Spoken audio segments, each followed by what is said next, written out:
Pour la première visite d'entreprise remarquable de la CMA des Landes, c'est à Josse que les élus s'étaient rendus afin de rencontrer la créatrice d'horloges Nathalie Muisferry. À la suite des élections, on s'est aperçu qu'on n'était pas très connus ou pas repérés.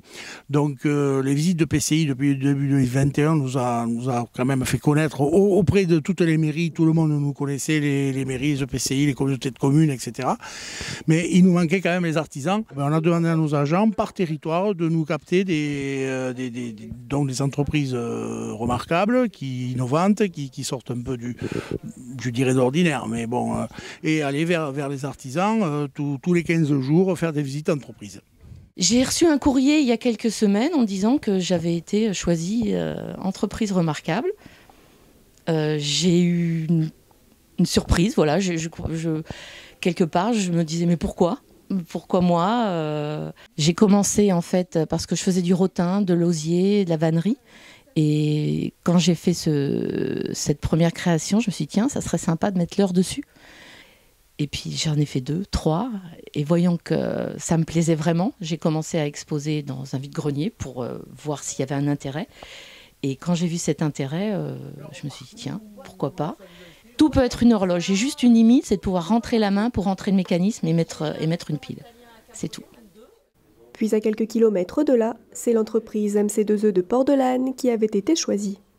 J'ai ma société qui s'appelle donc MC2E, qui est lancée depuis un peu moins d'1 an maintenant, donc forcément qui fait de l'électricité mais qui est orientée vraiment sur les nouvelles technologies. Je ne suis pas constructeur de maison, j'ai eu la chance de construire la mienne, mais du coup j'ai été confronté aux contraintes qu'il fallait plutôt essayer d'éviter ou de contourner, et aussi de rassembler les solutions qu'on pouvait avoir aujourd'hui pour répondre aux problématiques de personnes à mobilité réduite, aux économies d'énergie face à des maisons qui sont énergivores.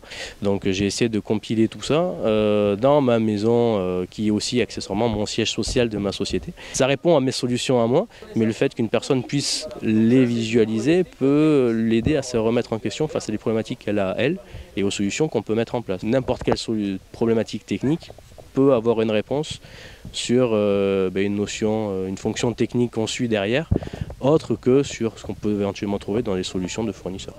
On essaye de rencontrer là aujourd'hui des entreprises qui sont vraiment dans des domaines très différents, que ce soit plus artisanal, métier d'art, ou que ce soit plus dans les métiers du bâtiment. Après, ça va être dans les métiers de bouche, les métiers de service, production. C'est ça qui est intéressant en fait. Des visites toujours accompagnées d'un référent de territoire afin que les artisans puissent davantage se rapprocher de la CMA en cas de besoin. Là, je suis heureuse en fait vraiment de rencontrer les gens et puis de pouvoir échanger et parler de notre métier, et puis avec des gens qui en plus connaissent nos problèmes et connaissent nos envies. Et ça fait plaisir de voir qu'il y a des gens enfin intéressés. Je remercie grandement, on va dire, le regard que Mme Pérez et M. Lartigue mettent sur ma société et l'image qu'elles mettent sur ma société. Voilà, quoi dire de plus aujourd'hui. Ma société est toute récente, donc j'ai plus à voir que ce que j'ai déjà vu avec celle-ci. Donc j'espère que c'est qu'une première démarche et une première brique qui mènera à d'autres actions demain, ici ou ailleurs, mais avec ma société.